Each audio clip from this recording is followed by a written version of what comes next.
Əvvəla ruhuna salam olsun, adı dediyimiz şairimizin. Sonra onun bir bənd şeirini deyəcəm. Duyğu qəlbin közü müdür, kövrəkliyin özü müdür, ömür muncuq düzü müdür, harda qırıla qırıla, bugün qırıldı abi.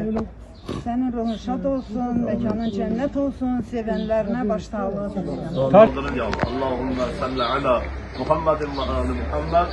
İnşallah bu defa götürün asakka baş tarafı uğradım. Sonuç tarafı. Götürün gelsin. Ya Allah.